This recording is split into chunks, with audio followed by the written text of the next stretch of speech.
Good morning, everyone. Welcome to Arts for the Health of It. My name is Richard Wilmore. I'm your host. And if you're watching this, I apologize for my extra large head on screen. It's just me right now. If you're listening, you'll notice that it's a little bit quieter. If you're watching, you'll notice I'm the only one on screen. Stunzi is not here today. She's taking a little bit of a break. So we're going to have some fun things planned throughout the summer while she's gone. But hopefully you're not tuning in just for her because she isn't here. Please don't turn it off because she won't be here for a little while. But we miss her and we love her and you'll see her soon. But we have great people here, not to take her place, but to distract from the fact that she's not here. And today we have Tasha Golden. And I talked to her a few months ago to prep for this. I'm so excited to have her on the program to talk about all of the great research she's doing. She's an artist, she's a health scientist, an international speaker, and a consultant. She makes the science of arts and health relevant and usable for anyone seeking to improve well-being, creativity, knowledge, and connection. And that, of course, sounds 100% about what we're here to do and talk about. So why listen to me when you listen to Tasha? So let's start the show. Come along with me, and I know you'll see that a song changes everything. Hi, Tasha. Hello, thank you for having me. Thank you so much for being here.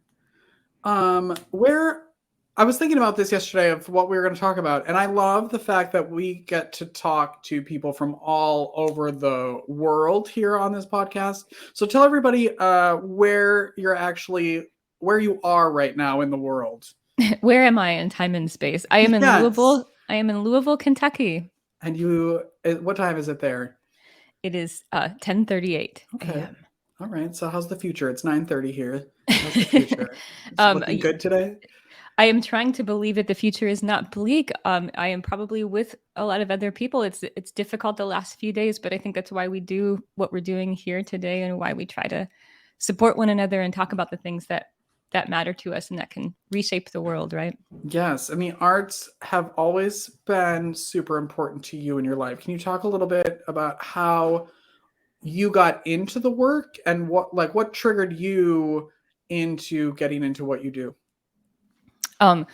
Well, okay. So I grew up in a conservative evangelical home. My dad was a pastor. And the reason that this is the root of my story is that eventually I became a singer-songwriter. I toured the world, and that was the thing that I wanted to do ever since I was a little girl.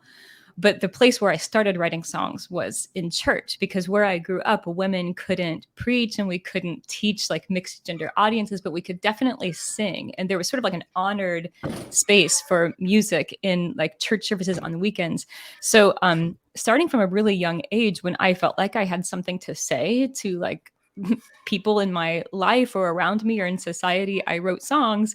And then because I had an in, because my dad is the pastor, I often, typically if I wanted to sing, I got to sing. So that became the way that music was my way to speak what was going on in my life and actually be heard.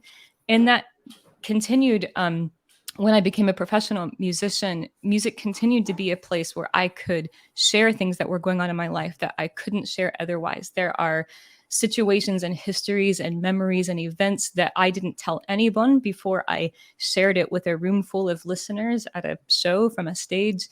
And music has always sort of represented that space where something that might be too big or too controversial or too scary or too intimate or whatever the case may be, for me to share in conversation or in typical exchanges like what we're having right now, music was the place where I could do that. So as a singer-songwriter, I had songs about things like domestic violence, my family's history of that, songs about my own history of depression or mental illness. And no matter where I went in the world, like whether it's like Chicago or Beijing, those were the songs that people lined up after shows wanting to talk about. So over the years, you wind up having hundreds of people who've shared really personal stories with you based on the songs that they've just heard you sing. And a lot of those people, in my case, followed up their stories. For example, like maybe a story of abuse in their history by saying that I'm the first person they had ever told. And for me, I understood that that meant, oh, this person has never told a doctor, never told a therapist, not even a spouse or partner. And I knew that for me, the supports around me in my life, being able to just share and convey what was happening in my life had been so important. And that had been out of reach for these folks up until they were in a music venue, up until they heard a song, up until they, were in some low lit place after a show someplace. And were able to share what was on their mind. So I became really interested in why that was happening. Why was a music venue or a song a place where I and other people could finally say something that we couldn't say otherwise? And how did that affect our health? And I ran into some of the same questions when I founded a program, like a creative writing program for girls that are incarcerated called Project Uncaged. And the same thing, those girls shared really different things in their poems and their songs than they ever shared in just conversation or like on the questionnaires that we gave them. So again, that question of like, what do we not know from people when we don't give them these other kinds of spaces? And what is it about art and creative writing and song and music that helps people share what's going on in their lives? And what does that mean for how we live this human experience and how we share it with each other? And that is why I wound up in public health, to try to research what was going on with that phenomenon and how does it affect not only our individual health, but our collective well-being. And what are you finding? I think that's always, especially with music. I mean, most people listen to music. We've had one guest on this program who was a singer, and her father hated music, hated it. But he loved to listen to birds. That was his thing. And I was like, well, that's music. So give him that and just we'll pretend that it's not music that he's listening to. But most people listen to music. And I think we all have like, that favorite song that feels like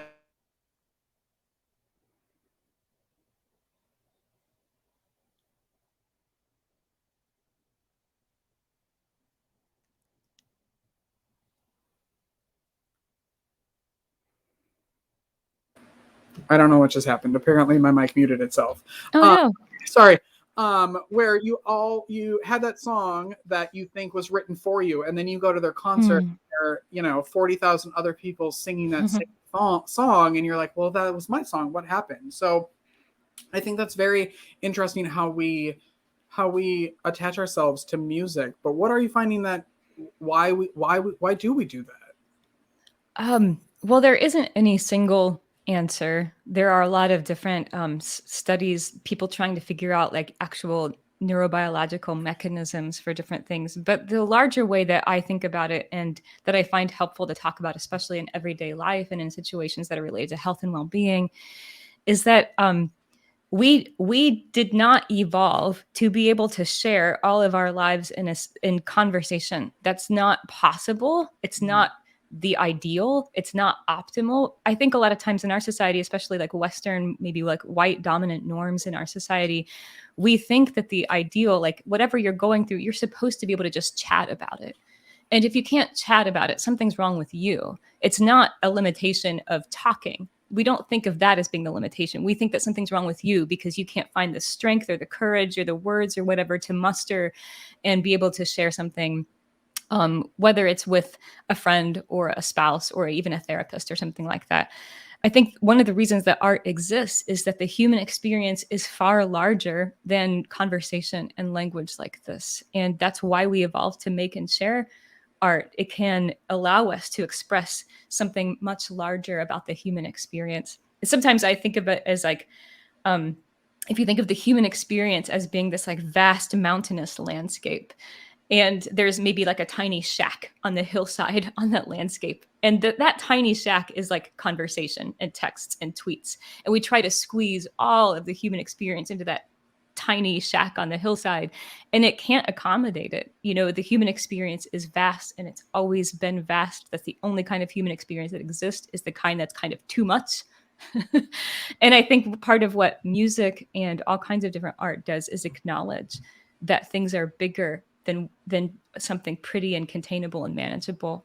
And so when we need to, we access those. And when we find something that's like a song, like what you mentioned, that represents some aspect of our experience that we haven't been able to articulate otherwise, I think we hold on to it because it's sort of like, hey, this acknowledgement that my experience is real and it exists and it's true and it's shared, but also an acknowledgement that it's larger than I was able to just say to a friend or write out in a paragraph. Yeah. Were you, I mean, you were using music as a way to express yourself. Were you surprised then at the reaction from people at concerts that you were receiving, that suddenly they were telling you their stories? Like, how did you deal with all of a sudden being their therapist, kind of? Well, a lot of what I do now is I spend a lot of time now offering trainings to artists and arts educators, arts facilitators in trauma-informed practice. And a lot of what I'm doing, and when I'm doing that, is offering what I wish I would have had. I think people kind of don't realize, maybe people who are not artists know this hands down. Like anybody that I've ever talked to who's an artist knows this really intuitively. I think other people don't recognize how much people share with us as artists as a result of like what we kind of seem to make communicatable, talk aboutable through the art. And so definitely you don't want to put yourself in the position of therapist. I think I was sometimes surprised by what people chose to share with me. I think I was more surprised when I was the first person they had ever shared it with. And I don't think I was surprised that it happened. I think I was more in wonderment about how and why it happened. And I think I was also alarmed by how much is going on in people's lives that they don't have a way to get out or express. And I wondered if part of their inability to get that out and express it is that they thought they had to do it in some, they thought they had 3 options or something. I would have to, if I'm going to share this, I have to share it in way A, B, or C. And since I can't do that, I guess here I am. And maybe they show up at a concert, whether it's mine or somebody else's. I think this happens for humans. Like they show up at a concert and they find a D and they're like, oh, I didn't even know that was an option for me. Okay, yeah. I'm going to take it. Yeah, and I mean, we've had people on this podcast who don't even know that they're in the arts and health world, what they're doing. And then they're like, oh yeah, there is that correlation. Or this is what I'm doing. I just thought I was doing it to, for whatever reason. So I love that, like, you're giving people that space to they don't have to create the art themselves to like express it, that you're just giving them the creative space, because it's not always about going out, painting, writing music. It's also about taking it in and what that does for your soul. Yeah. And, people hesitate to want to create things, or maybe the last time they created something was when they were a child. And so I understand that for a lot of people, it can sometimes even feel infantilizing for somebody to tell them like, hey, why don't you go draw a picture or take a painting class. It can seem like you're trivializing what they're going through. And so I think but like you said earlier, everybody's got a song that they love. People are drawn to things like film or TV shows that do represent their lives. And I think that's a way in for people, or a way through. Not to say that I think the goal is for people to create their own art. I think people are creative and they create things in whatever way that they need to. I'm not out here trying to make sure everybody becomes an artist or makes art.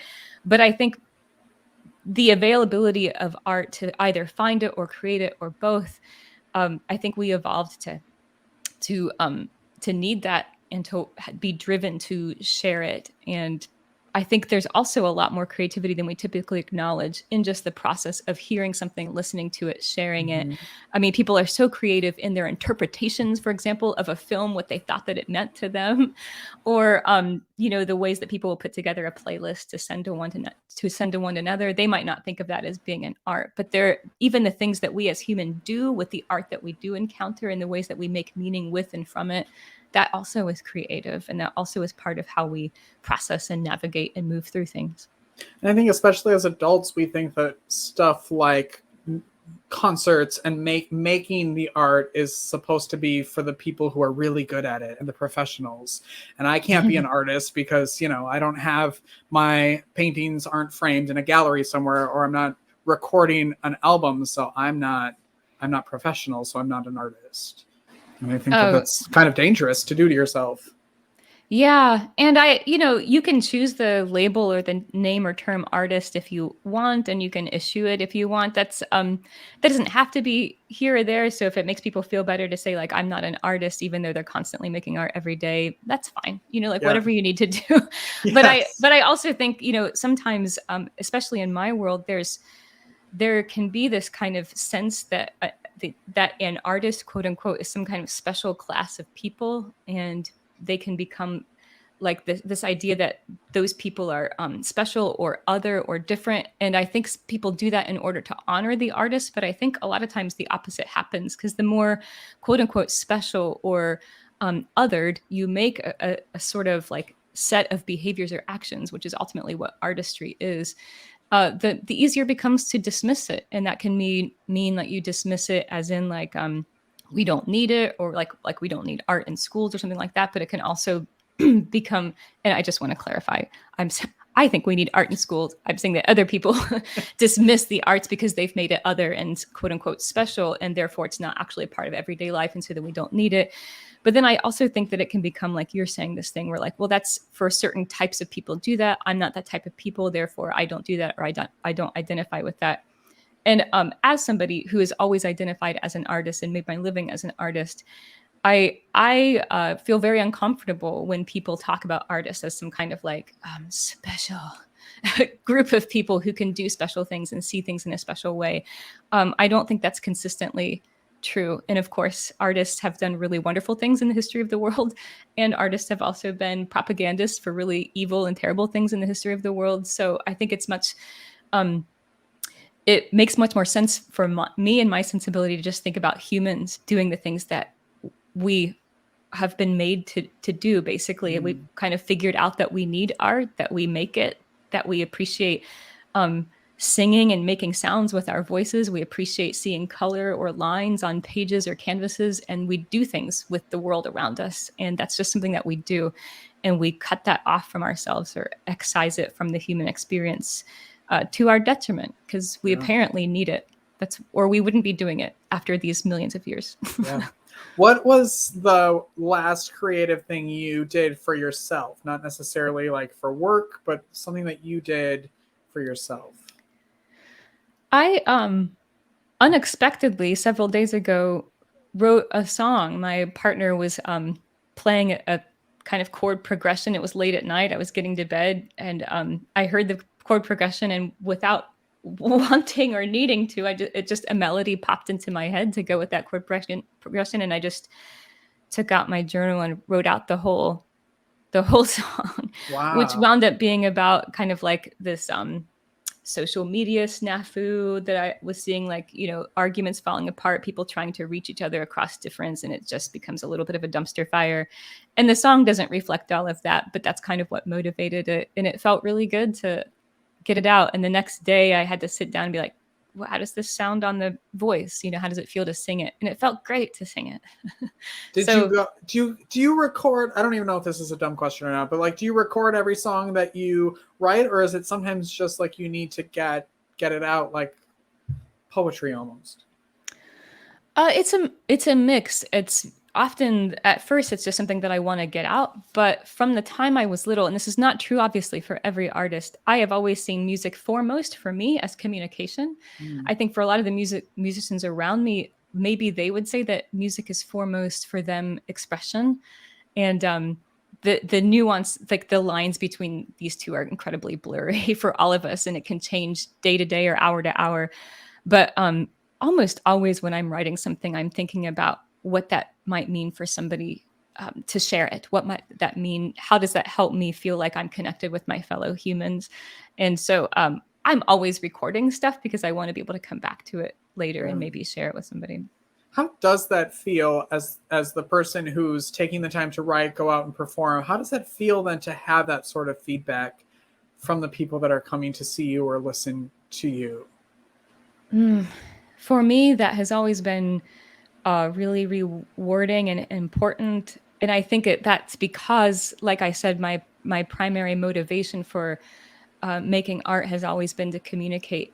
And I'm neurodivergent and I'm an introvert. And I think probably I always wanted to connect with my fellow humans and felt like I was inadequate at that in the sort of like quote unquote normal ways. And so I think from the time I was a very little girl, I was trying to find like, what is the way that I can communicate that people will hear me and they'll appreciate it and they'll listen, and then we can have a conversation about what they just heard.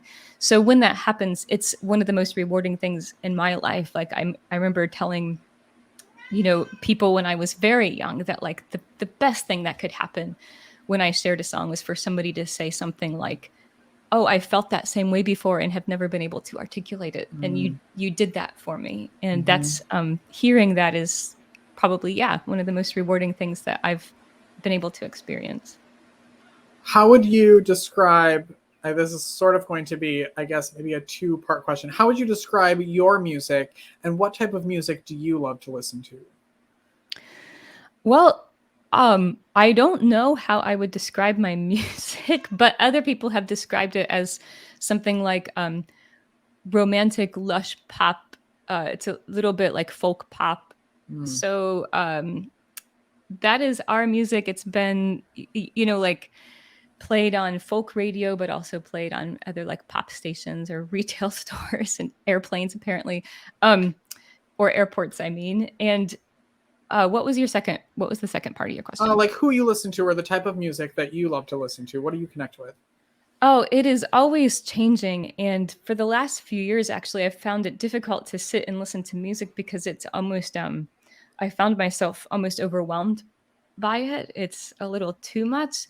But I will say, just to give a shout out to her, I think the album that I've been coming back to over and over again the last few years has been an album by a singer-songwriter named Kim Taylor.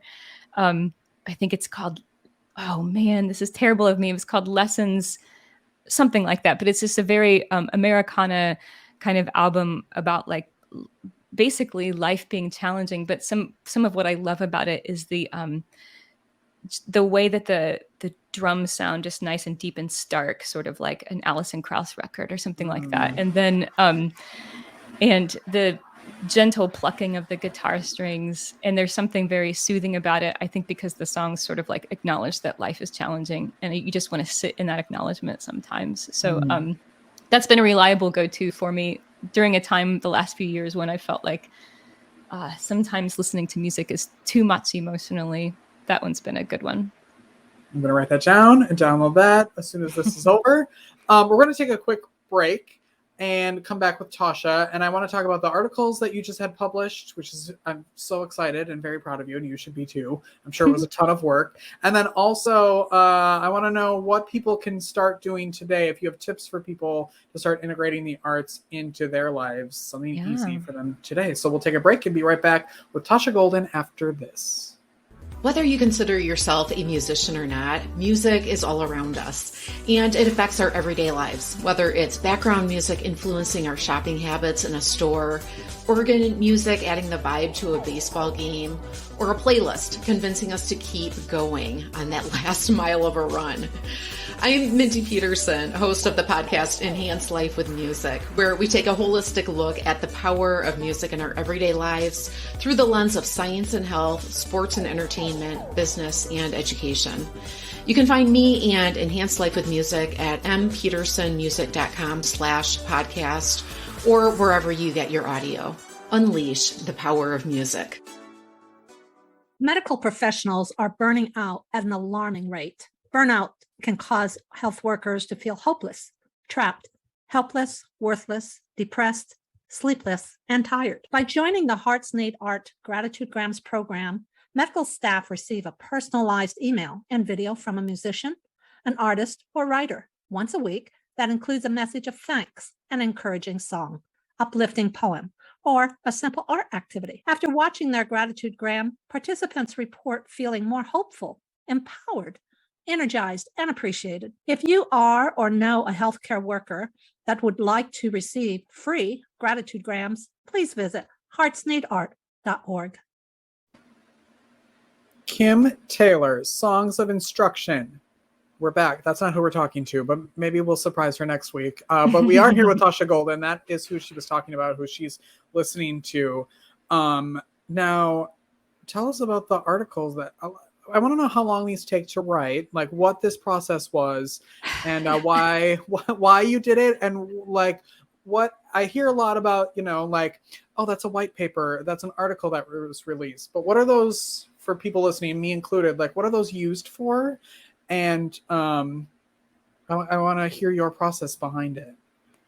Oh, well, they're all so different. Like in the like academia or the scholarly world, like, some people can churn out articles every few weeks, or some people, some studies can take several years. So it just depends on what you're studying. The articles that I just published took a really long time, in part because just the peer review process with the journal was delayed because of the pandemic and stuff like that. But the study itself was also a little bit of a long time running. But what it was is, at the time, I worked here in Louisville, Kentucky, with something called the Youth Violence Prevention Research Center, which is a CDC-funded organization designed to, like it sounds, try to do research that would help prevent youth violence. But we noticed that we knew a lot about how boys and young men were experiencing and perceiving violence. We knew much less about girls and gender nonconforming youth. So I wanted to do a study that would focus on them, but I also knew from my work with Project Uncaged and with girls in the juvenile justice system, like I mentioned earlier, that there's a lot that you can learn, especially about stigmatized or sensitive issues such as violence, if you open up the ways by which they can respond to questions. So our city had many different surveys that had gone on about violence exposure to the public school district, to the University of Louisville, to lots of different things. So I got some of those that had been administered over the last few years and just disaggregated them by gender, so we could look specifically at girls and young women in those surveys. But then I also established a few creative writing processes. One was a Project Uncaged, this creative writing program for girls that are justice involved. One was a citywide poetry contest that we did with an international literary publisher called Sarah Band Books that's here in Louisville, Kentucky. And then another one was the script of a play that we got from survivors of violence at the University of Louisville who had written this play about their experiences and performed it for 2 sold-out shows, and got the script of that and basically analyzed all of that creative writing as qualitative data. And we were able to combine the survey data with all of that creative writing data. And so obviously that took some time to do, but the findings are really fascinating. So the 2 articles are actually 2 parts of the same study. The first article tells you what we learned about violence by combining these surveys with the creative writing, what we learned from girls and young women. And then the second article tells you what I found when I compared those surveys to each other. So how did the surveys perform, quote unquote, as research methods for trying to learn about violence of this population? And how did the creative writing methods perform? And how did those compare to each other? So there's a lot to talk about there, but a lot of it is driven by this history and this question that I've had for my whole life about how and why the arts help us communicate about things that are otherwise difficult to share or open up about. And I know you sent the links to us, so we'll put those in the notes and in the comments if you want. Are those on your website as well? They are, yeah. Okay, good. And what is the best way that people can connect with you and reach out to you? My website is just tashagolden.com. And there's a lot of information there about my articles and publications, both academic articles and other things as well. And then you can learn about other things that I do, workshops or trainings or talks that I give, if that could be useful to you. Yeah, and I think is it one of your workshops that's titled How We Human? I have had workshops titled that, but it's not titled that on my website. Okay. But yeah, just trying to help people use the arts to embrace what it is to be human. Yeah, I love that. I can't take the credit for titling this episode How We Human. Tasha totally did it, but I loved that title. I feel like that should be the title of the podcast because it's so important. Like the arts should be so integrated into how we are people. And I love that you're doing to make that people don't have a do you have any tips? I'm so sorry you cut out just a little bit when you're asking your question. Sorry, I was wondering if you had any tips or something that people could start today to start their creative practice.